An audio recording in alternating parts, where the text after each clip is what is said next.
Hey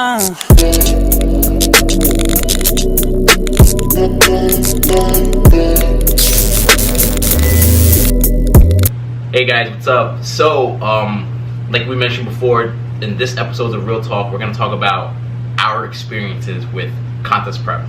So, right, all three of us have competed before.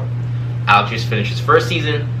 I just finished my second season, and Maggie competed last year during for her first season. Get out of here, boy! No, we get out of here. He's out. I competed too. And Vinny, the camel whore. All right. So while we were prepping, while I was doing cardio, I actually kept in a lot of questions. So to kind of like let you guys know what it's like to go through a contest prep, a true contest prep, because going through a mini cut is completely different from a competitive aspect of being in a contest prep, because we've all been in a deficit before. We've all done cuts ourselves, and can you guys all agree to say that it's night and day? The level of accountability is different. Yeah. Would you say that? Yeah. Like, you know, it's so basically what I'm trying to say is, you know, what I want you to do this episode, I want you guys to understand the difference and the importance of being consistent, because a lot of people feel like they could just jump into a contest prep like, hey, I could do it, you know, give me 10 weeks, 5 weeks, I have my abs showing, and, you know, we want to show you guys that there's a lot more to it than just having a six-pack, you know. And also, we want to also talk about the ups and also the downs of being shredded, because we might look amazing, and people might want to be like, wow, you guys look amazing, because we get that a lot when we were shredded at the gym, that we all look amazing, you look so lean, how do you get like that, I want to be like that. But the reality is, the leaner you get, the more stressed and the more non-functional you become, right? And all of us work full-time, so we're not just you know, we're much older than the younger population, so we're not just, you know, contest prepping and going to school. I mean, 2 years ago I went to school, worked full-time and prep, and we all prep during our full-time careers. So we do want to show you guys what it's like. So let's start off with let's talk about the expectation of the process, because I mentioned that a lot of people thought that it would be super easy with transitioning to a contest prep, right? So let's talk about the expectations before the process and what we learned after contest prep. So let's let Maggie go first, because she competed in a figure class. So let's hear from a figure female competitor. So what was your expectation before contest prep? Like, your mindset? How do you want me to describe it? Look, I'll go first. Yeah. So my first season, I thought, like, I didn't think it was gonna be super hard, because I used to watch a lot of like YouTubers, like, you know, 3DMJ videos, Lane Norton, and I noticed how easy it was for them to prep through flexible dieting approach. And I figured, hey, this is something I can do, because I was a flexible diet at the time. So I figured I can do this, and it's much more sustainable for me. However, you know, I would say I'm pretty disciplined. So towards the end of my first season, I was supposed to do 3 shows, and after both shows I binged, right? Remember, I binged a lot, and I didn't make it for my 3rd show, which was the Hercules. So I had to pull out of the show because my body morphed a lot. So what happened was, don't get me wrong, I had a great season, first season, you know. Second year, which was this season, I expected it to be a little bit harder, because I was older, and also the body is always constantly changing. So what worked 2 years ago may not work this year. However, I didn't let that kind of get in my head too much, because you need to assess your body as you're going. So this is why you hire a coach, because it's not something that I did or my grandfather did 2 years ago that's gonna work now. Your body is constantly changing. Sometimes you can make tons of progress without even making any changes, and vice versa. You're making like 15 changes and you're barely making progress. So this is why you want to have a coach, to have a clearer mind of the basically being objective, and not just like, hey, you know, because when you coach yourself, you get in your own head. You're like, oh, I'm behind, or I'm going too fast, and you want to go trigger happy and start pulling macros out, adding macros back in, but a coach will kind of like, put you back in the lane, put you back in perspectives of, the journey of really taking your time, that we have time and not to like rush the pace or anything. So thankfully, my second year, everything was pretty much the same. I was able to lose a significant amount of weight being in a high caloric maintenance. Hopefully next time I do it again, it happens, but like I just mentioned, things may be different. One thing I would say is my cardio was pretty much low, right, babe? This prep was hardly any cardio until towards the end. Towards the end, I had to dig more, but I would say, compared to 2 years ago, I was doing more cardio. So it's always different. And, because I was like able to cut slower, I felt like I was able to hold most of my size, my muscle mass, instead of like burning too much. So that's the pros and cons of, doing too much cardio, dieting for too long, not enough. So there's always going to be pros and cons. So this is something you want to talk to your coach about, or for you to keep in mind. Like if you want to, how you're looking in the off season, when's your show date, give yourself some extra time for errors so that you can correct yourself. All right, let's hear from Alex. Yeah, so I think my expectations were that things were going to be a little bit easier, in the sense that prior to this first show for me, I was kind of counting macros, but I was always like in a maintenance or lower. A lower maintenance, because I was always afraid to gain any type of weight. But then we sort of did that reverse last September, and so I felt pretty confident that maybe that helped out a little bit. I also know I am also very disciplined, you know what I mean? Yeah, you are, right, babe?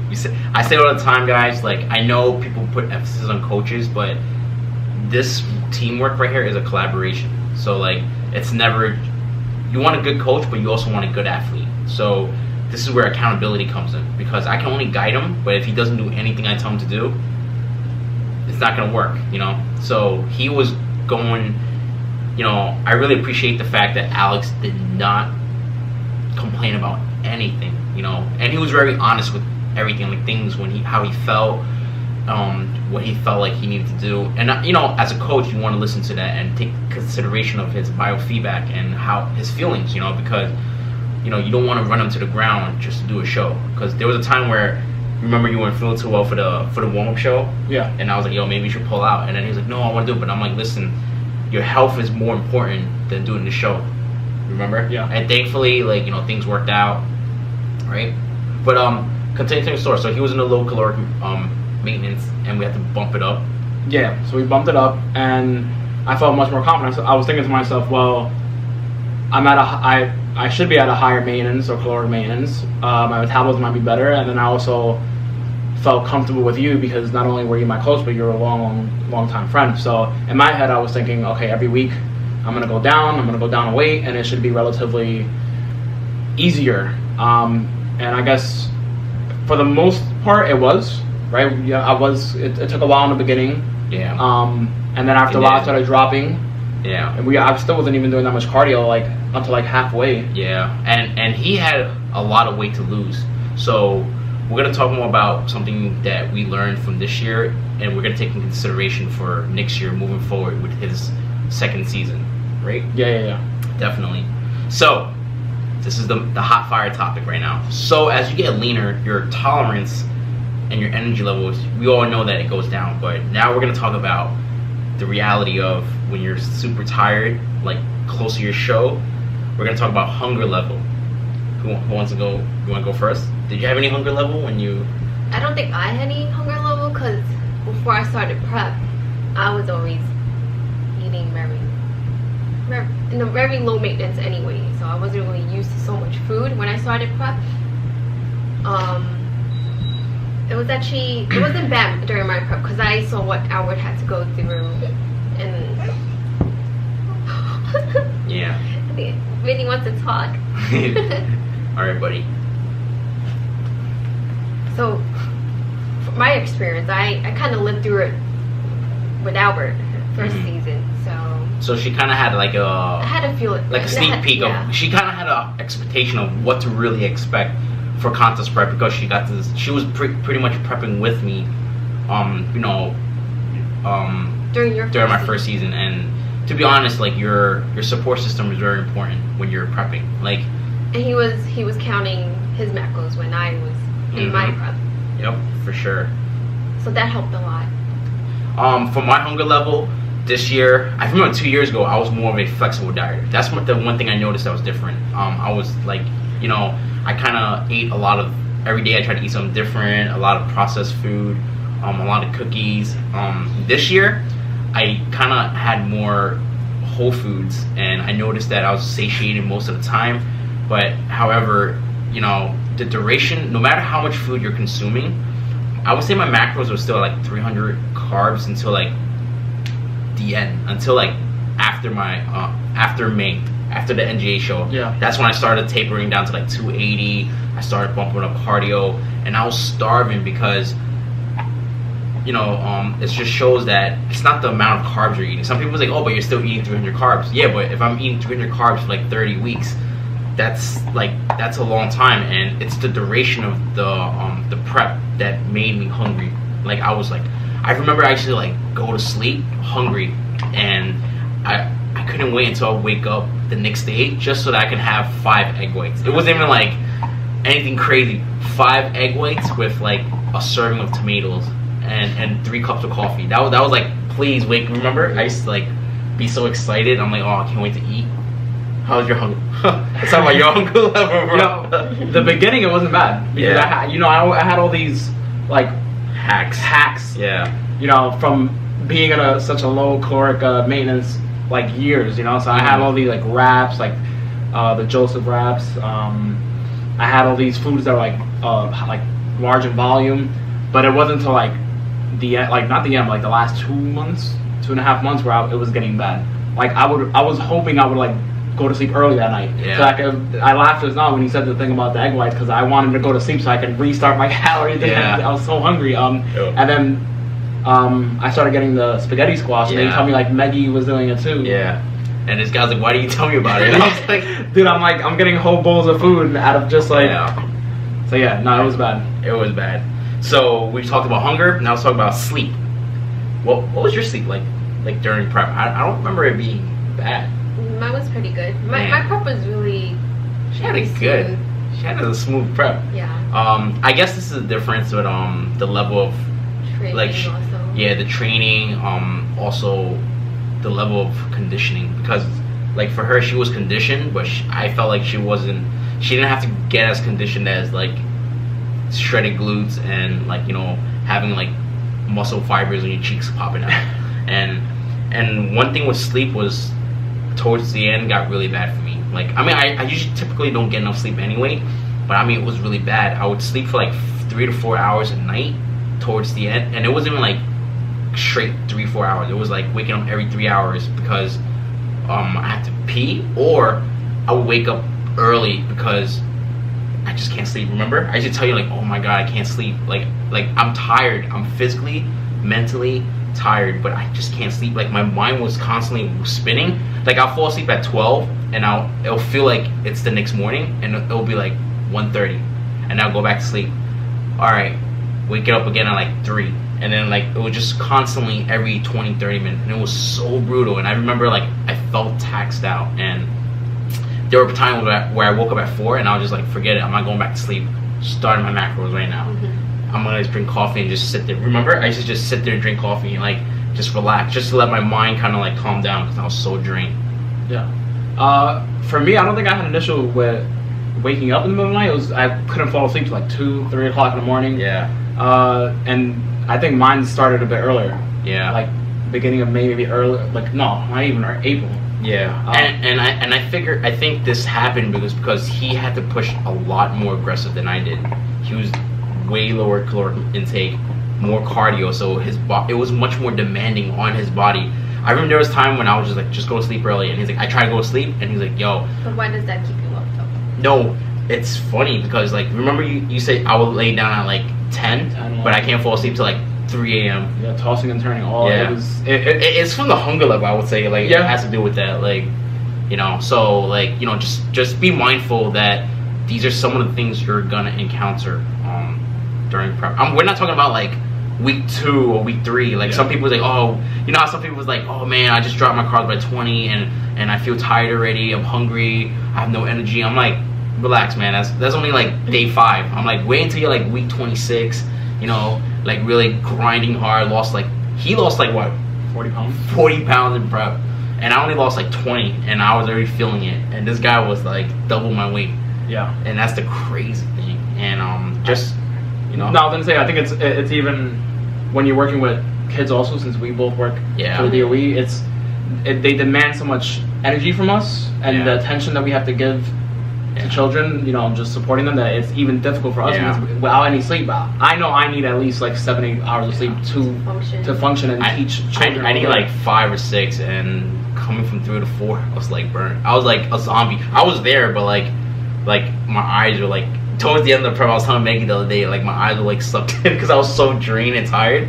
I looked like death, you know. And you could tell, like when you're around us towards the end of prep, our energy level is just really like I remember dead. During one of the days at the gym, I was trying to talk to Alex, but he did not want to talk to me. He was so tired. But I knew it was because of the prep. So those are some of the stressors that we went through, well, at least us. But they also, you know how you always hear about people saying that they snap when they're in prep? Our tolerance for BS also goes low. You know, and I'm a very mindful person, but like it went low, guys. Like, you know, sometimes I was just like I was just, you know, I was just tired, I was just burnt, and you know, sometimes it happens, and it's a reflex where you can't control it. And I snapped at Maggie one time towards the end of the prep. Like the last. It was before Hercules, literally the last day of my peak deplete week, and I was drained. I was dead. That was the worst session I ever had ever this year at the gym. Like I was just like tired after every set. I was just like rusting, and I wasn't even pushing. It was like just like 10, just getting a pump, and I was just dying. But again, there's a lot of just. It was very tiring, and especially when you deal with like negativity, and it gets really exhausting because, you know, sometimes people try to like say things to kind of like edge you out and to focus on being mindful, but yet still keeping your head in the game. It's hard, and you know, something that we talk about is just kind of phase out a lot of the haters. To be honest, like there's a lot of people like, you know, when you're fluffy, no one thinks you know what you're doing. But then when you start going through prep, you start changing. People start feeling like, hey, you know, they start taking shots at you, saying like, you know, you're too skinny, and it gets very frustrating, you know, because it's like, to me, I'm a counselor, so I know it's just people projecting what they want and what they can't get onto me. That's why they try to edge us out. Like, for example, like some people, you know, it's like people that you meet that goes to the gym every day and but then they won't admit that they need the support or help from other people because their pride is too big. Like they have too much ego, and you know, these are the guys when you try to talk to them about it, they're like, well, I'm not trying to you know, look amazing, you know. I'm like, okay, but then you think about it, like, so you work out 3 hours a day, 7 days a week with 2-hour cardio, meal prepping 6 times a day, drinking 2 gallons of water. But you're not trying to be a bodybuilder, but you're more of a bodybuilder than I've never done that. That's what I'm saying, like, right?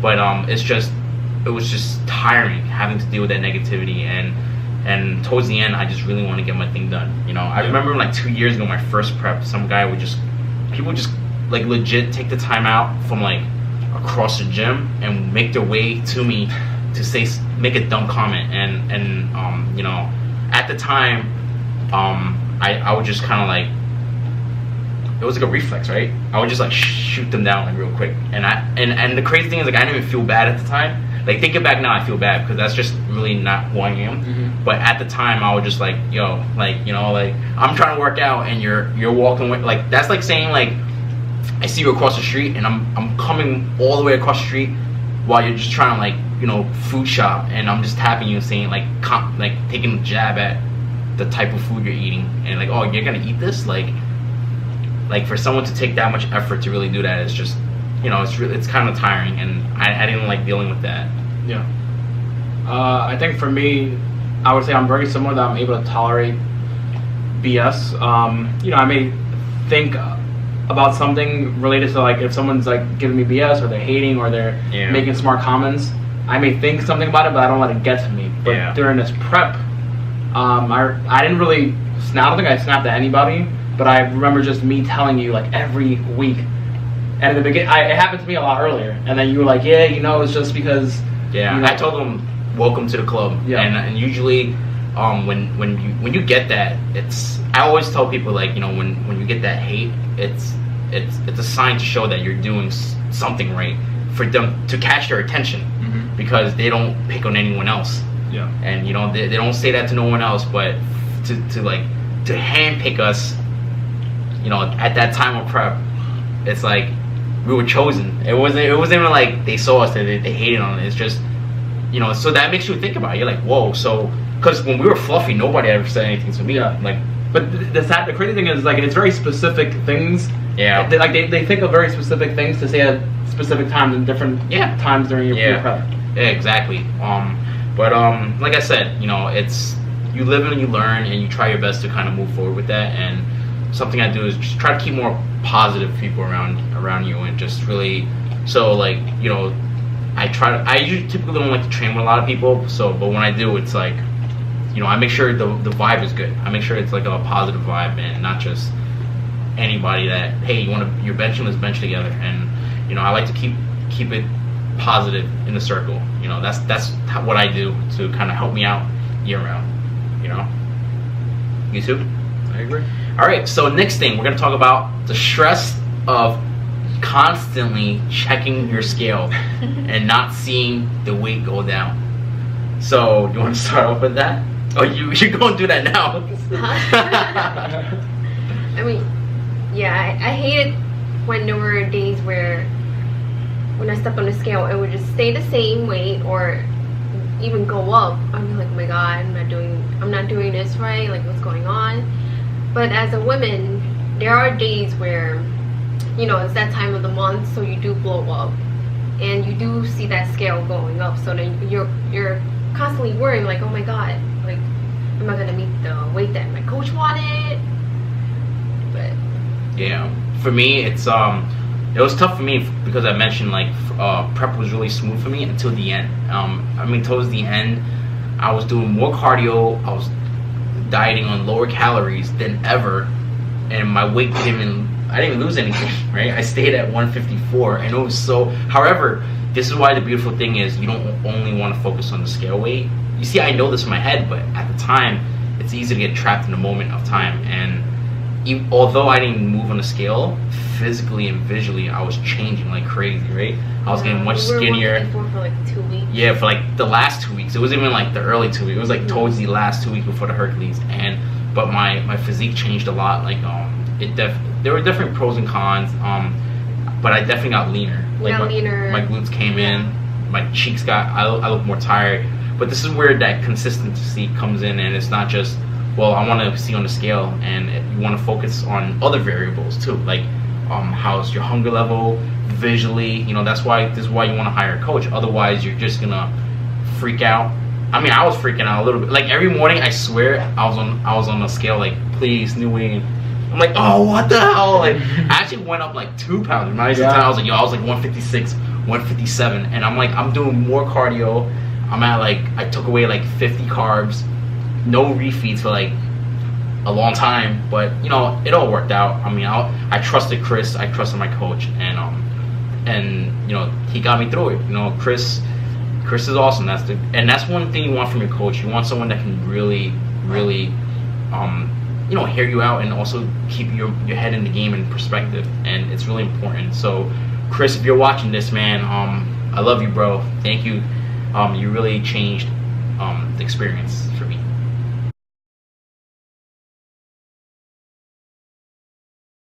Thank you guys for watching. If you guys like the video, please like, share, and subscribe. Thank you.